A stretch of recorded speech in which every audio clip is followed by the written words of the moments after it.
Welcome to 8 Chakra real estate. இன்றைக்கி நம்ம என்ன ப்ராப்பர்ட்டி பற்றி பார்க்க போகிறோம்னா, ஒரு டிவைனான 2 BHK பற்றி தாங்க பார்க்க போகிறோம். இந்த 2 BHK வந்து எங்கே லொக்கேட் ஆகிருக்குன்னு பார்த்தீங்கன்னா, கோவை டு பொள்ளாச்சி மெயின் ரோட்டில் கிணத்துக்கடவுங்கிற ஏரியாவில் தாங்க லொக்கேட் ஆகிருக்கு. இந்த வீடு பார்த்திங்கன்னா 2.25 சென்ட் லேண்ட் ஏரியாலையும் 1000 ஸ்கொயர் ஃபீட் பில்டிங்கும் கட்டியிருக்காங்க.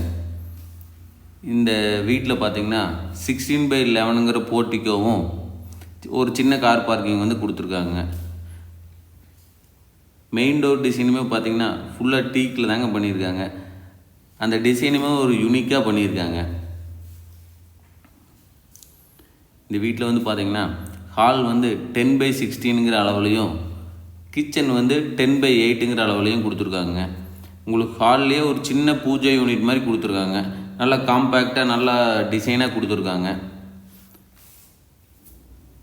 இந்த கிச்சனில் பார்த்திங்கன்னா எல்லா வீட்லேயுமே பில்டரு கட்டி விற்கிற வீட்டில் பார்த்திங்கன்னா விண்டோ லெவல் தாங்க டைல்ஸ் ஒட்டுவாங்க. இது பார்த்திங்கன்னா அந்த மாதிரி இல்லாமல் சொந்தத்துக்கு பண்ணுற மாதிரி 10 அடிக்குமே டைல்ஸ் ஒட்டி கொடுத்துருக்குறாங்க. இந்த வீட்டில் பார்த்திங்கன்னா 10/10ங்கிற ஒரு சின்ன பெட்ரூமும் 10/16 ஒரு மாஸ்டர் பெட்ரூம் வித் அட்டாச் பாத்ரூமும் கொடுத்துருக்காங்க. இந்த 2 பெட்ரூம்லேயுமே பார்த்திங்கன்னா ஏசி பாயிண்ட் 2 பெட்ரூம்லேயே ப்ரொவிஷன் கொடுத்துருக்காங்க. யூபிஎஸ் பாயிண்ட்டும் 2 பெட்ரூம்லேயுமே ப்ரொவிஷன் கொடுத்துருக்காங்க. வாஷிங் மிஷின் பாயிண்ட் வந்து செப்பரேட்டாக கொடுத்துருக்குறாங்க. இந்த வீட்டில் வந்து பார்த்திங்கன்னா இன்னர் வந்து 2 கோட் வந்து கலர் பெயிண்ட் அடிச்சிருக்கிறாங்க. அவுட்ரூம் கலர் பெயிண்ட் அடித்து கொடுத்துருக்குறாங்க. அடிஷ்னலாக பார்த்திங்கன்னா 500 அடி வந்து போர்வெல் வந்து இந்த வீட்டில் வந்துடுங்க. 6000 லிட்டர் சம்பு கெப்பாசிட்டியும் உள்ளே இருக்குங்க. இந்த வீட்டில் காம்பவுண்டெல்லாம் பார்த்திங்கன்னா 2 சைடுமே பிளாஸ்டிங் பண்ணியிருக்குங்க. ஸ்டேர் கேஸ் கீழே பார்த்திங்கன்னா ஒரு சின்ன அவுட்ரு டாய்லெட் வந்து கொடுத்துருக்குங்க. இந்த வீடோட ஸ்பெஷல் இன்னொன்று இருக்குங்க. இந்த வீடு ஆரம்பித்த ஸ்டேஜ்லேருந்து கட்டி முடிக்கிற வரைக்கும் இருக்க ஸ்டேஜோட ஃபோட்டோஸ் வந்து அவைலபிளுங்க.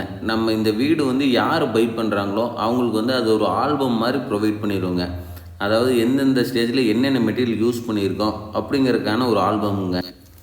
மேலும் இது போல் பயனுள்ள வீடியோக்கள், லோ பட்ஜெட் ப்ராப்பர்ட்டிஸ் அடுத்தடுத்து உங்களுக்கு அப்டேட் கிடைக்குன்னா 8 சக்ரா சேனலை ஃபாலோ ஒன் சப்ஸ்கிரைப் பண்ணிங்க. அப்போ தான் நாங்கள் லோ பட்ஜெட்டில் போடுற வீடியோ உங்களுக்கு அடுத்தடுத்து அப்டேட் கிடைக்குங்க.